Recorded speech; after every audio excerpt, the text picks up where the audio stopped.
आसान भाषा में आपको समझाएं तो जैसे पुराने ज़माने के राजा रजवाड़े होते थे, बड़ी बड़े उनके हवेलियाँ होती थी जो वेस्ट हो रही हैं या उनकी कॉस्ट इतनी ज़्यादा है और किसी काम की नहीं है क्योंकि रहने के लिए वो उतना बड़ा नहीं चाहिए, तो उसको मोनेटाइज करिए। तो बहुत सारे लोग होटल में बना देते हैं, उससे उनकी कमाई होने लगती है। स्वामित्व तो नहीं बदलता है। ये जो भी राजनीतिक दल या जो भी राजनीतिक नेता ये बात कह रहे हैं कि बेच रही है सरकार, ये गलत है। सिर्फ इसको लीज आउट किया जाएगा सर्टेन पीरियड्स के लिए। तो ये एक बहुत बड़ी स्कीम सरकार ने शुरू की जिसका ऐलान किया है। इससे करीब 6 लाख करोड़ रुपए जुटाए जा सकते हैं इस एसेट मोनेटाइजेशन प्रोग्राम के तहत। इस पैसे से बहुत सारे काम सरकार अपने कर सकती है। बहुत सारी जिन कंपनियों के एसेट मोनेटाइज किए जाएंगे उनको इससे बहुत लाभ होगा, उनकी अपनी बैलेंस शीट स्ट्रांग होगी और उनको अपने कामकाज के लिए काफ़ी सारा पैसा मिलेगा।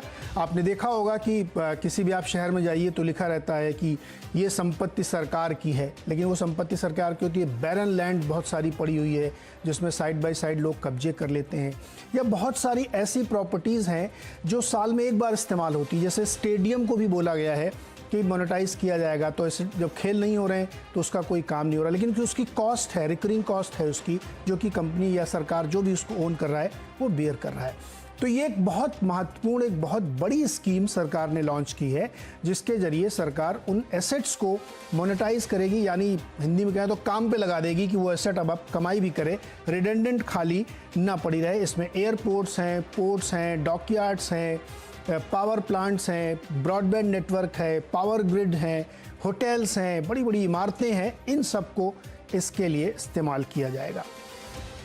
रोड्स हैं कई सारी सरकार के पास, बड़े बड़े हाईवेज़ हैं जो सरकार ओन करती है, उनको भी दिया जाएगा। तो अब सवाल उठता है कि इस स्कीम को कैसे समझा जाए और इससे क्या फ़ायदे हो सकते हैं और इसके बीच में क्या कैच है। कैच मैं इसलिए कह रहा हूँ कि घोषणा के बाद जब एग्जीक्यूशन का समय आता है तब बहुत सारी चीज़ें खड़ी होती हैं कि ये कैसे होगा, क्या जो 6 लाख करोड़ की वैल्यूएशन बताई जा रही एक्चुअल में उतनी मार्केट में मिलेगी भी, बिडर्स आएंगे कि नहीं आएंगे, लीगल प्रोसेसेस क्या हैं, क्योंकि बहुत सारी संपत्तियां स्टेट गवर्नमेंट के अंडर में होंगी, तो उस सब की क्या तैयारी है।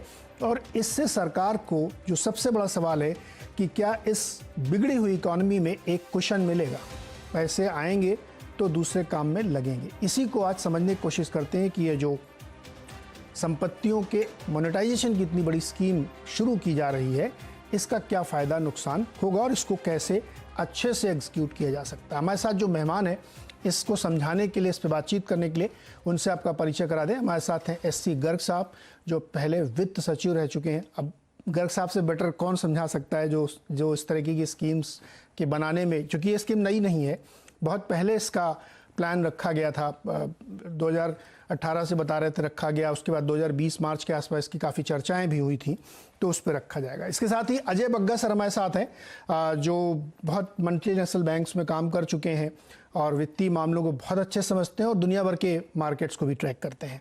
अनिल पद्मनाभन जी हमारे साथ हैं, वरिष्ठ पत्रकार हैं और आर्थिक पत्रकार रहे हैं, तो थोड़ी समालोचना भी करेंगे इसकी। और साकेत मिश्रा जी हमारे साथ हैं जो इन्वेस्टमेंट बैंकर हैं और सरकार की तमाम इकोनॉमिक पॉलिसीज़ पे बड़ी पैनी नज़र रखते हैं। आप सबका बहुत बहुत स्वागत है सर। गर्ग साहब आपसे शुरुआत करते हैं। जो ये पूरी मोनेटाइजेशन की स्कीम आपके सामने रखी गई है, मूल सवाल है कि क्या इस स्कीम के ज़रिए सरकार अपने लिए कुछ कुशन ढूंढने की कोशिश कर रही है क्या?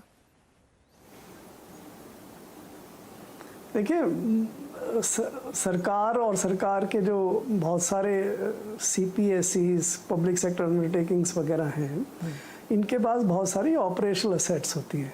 कुछ ऐसी असेट्स होती हैं जो ऑपरेशंस में कम काम आती हैं, लेकिन ज़्यादातर असेट जो हैं वो ऑपरेशनल असेट है। रोड है, रोड चल रही है, रेल चल रही है, पावर प्लांट है, वो पावर प्लांट चल रहा है, ट्रांसमिशन लाइन चल रही है, गेल की गैस पाइपलाइन से गैस जा रही है। ये सब ऐसी असेट्स हैं जो ऑपरेशनल असेट हैं, बन चुकी हैं, काम में आ जा रही हैं।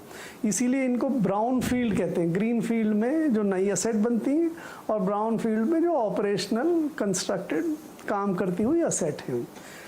तो जो ग्रीन फील्ड असेट के अलावा जो ब्राउन फील्ड असेट्स हैं, उनमें जो इन्वेस्टमेंट हो जाता है सरकार का, अब आपने पावर प्लांट बनाया तो पावर प्लांट में आपने पैसा लगा दिया, गैस पाइपलाइन बना दी तो गैस पाइपलाइन में इन्वेस्टमेंट हो गया।